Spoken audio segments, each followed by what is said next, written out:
This is the 𝗶𝗶𝘀𝗀 gold mine, located in Stilfontein on the gold fields of the Witwatersrand Basin. The mine, owned by Village Main Reef, is currently one of the few South African mines undergoing a full rehabilitation. As mining companies, we make a contribution towards a closure fund. And then at the closure of the mine, these funds are then employed to really just take the mine back in time, as if what it looked like before mining actually took place in the area.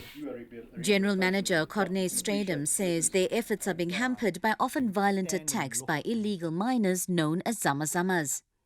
So the rehabilitation area is the one that is mostly affected by zama activity. 23rd of January 2015. It's about 2 minutes past 1 in the morning, and a truck carrying gold ore is about to make a delivery to 𝗶𝗶𝘀𝗀. Both mine security and the driver are unaware that armed zamas have hitched a ride on the back of the trailer. They overpower the guard, taking him hostage. Almost immediately, more men emerge from the darkness, and together they make their way to a part of the mine where ore-bearing material is processed. The masked man, seen here, is monitoring mine security's radio communications. The men quickly loot the plant, and when security arrives, the zamas make a hostile retreat.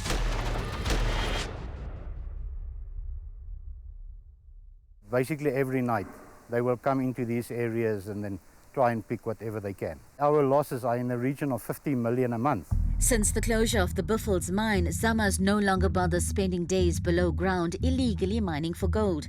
For the past few months, they simply enter the mine and steal anything of value, especially copper and steel, which they sell to dodgy scrap dealers. This is number 2 shaft. It was closed a month ago, and a week ago, a concrete slab was put over the hole. But we've just arrived here with mine security, and it's clear that this is an active operation. There are trucks that's transporting steel out of here. There's even a little tuck shop. For these zamas, it's business as usual.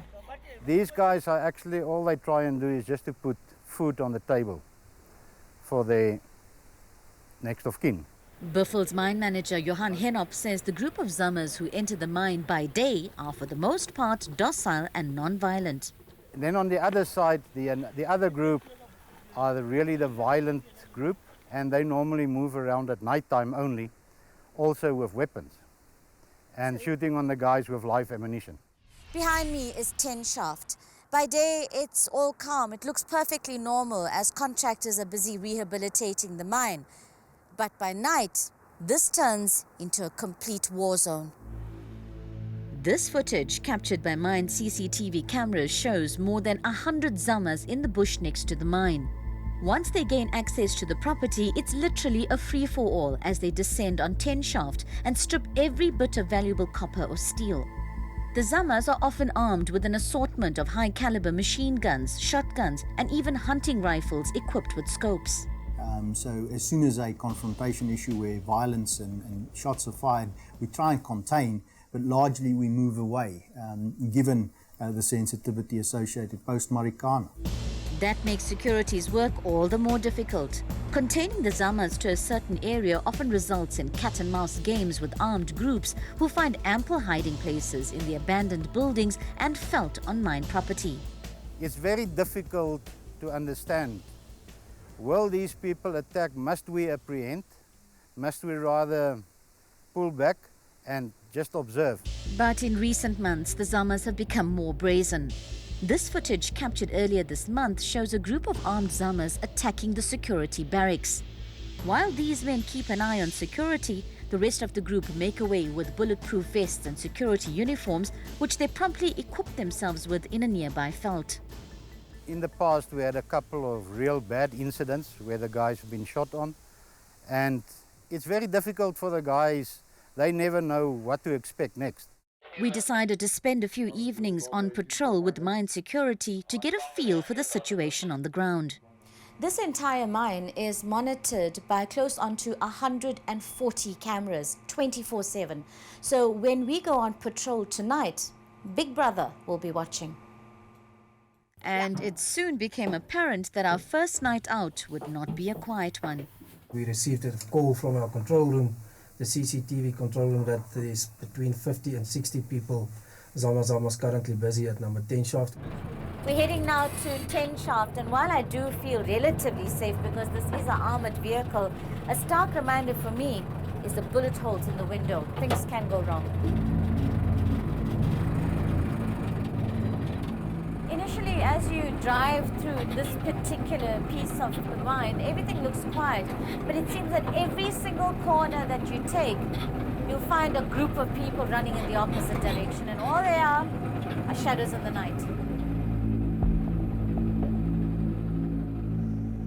On a second night spent with security, we found large groups of zamas burning copper next to 10 shaft.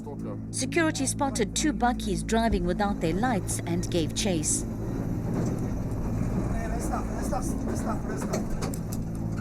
With the bakkies leaving the area, we returned to where a large group of zamas had gathered in the veld.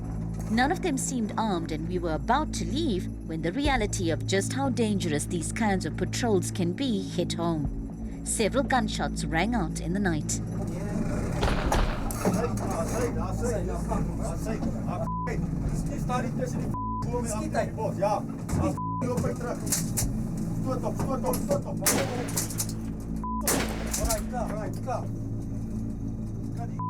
Security returned fire using a shotgun with rubber bullets before we withdrew from the area.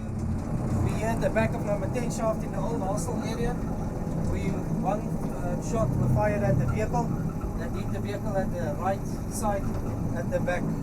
Back in the relative safety of the screening plant, we informed police of the incident. Luckily, we were in the armored vehicle, as soft-skinned vehicles like this one are simply sitting ducks.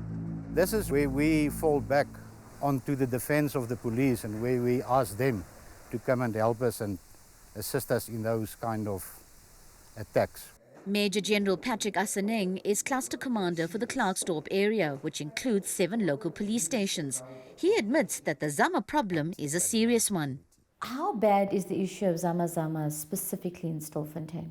It is bad, especially when it also involves loss of lives, attacks. He says the situation is exacerbated by rivalries between different zama gangs. They are prepared to shoot, to kill. They are rival groups, but as a result of them being involved in these turf wars, they also then would attack the private securities that are employed by the mine. The 𝗶𝗶𝘀 mine spans just over 12,000 hectares. A drive through the area reveals the devastating extent of zama vandalism. It was quite a big area, a big village, 100 houses. We've also had a school, a nursery school here, where we accommodate the local children with a soccer field and sport facilities on my left-hand side. But as you can see, everything has been vandalized and is not operable anymore. Johan feels the police aren't doing enough to sort out the situation. The police, are they helpful? In general, they do assist. And I'm just of the opinion that we don't get support the way we're supposed to get it from the police. It becomes your problem in the end. Even if there's private security, even if they need to look after their own goods and you can only do so much, the buck will still stop with you. That's why I'm admitting and saying I will not abrogate my constitutional duty and responsibility. The buck stops with the police. 23 mines used to operate in this area. Now there are only 3. Thousands of people have lost their jobs. There are deep social issues which cannot be ignored here. In many cases, zamas are just trying to put food on the table.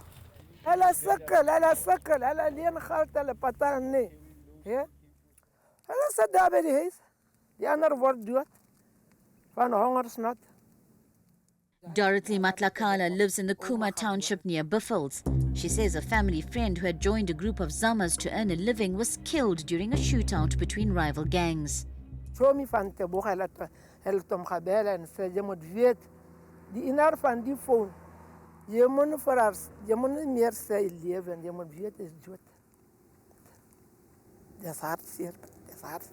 The South African mining sector faces mine closures and mass retrenchments, and with the authorities seemingly unable to curb the zama onslaught, scenes of criminality like these continue to endanger lives and mar the mining landscape.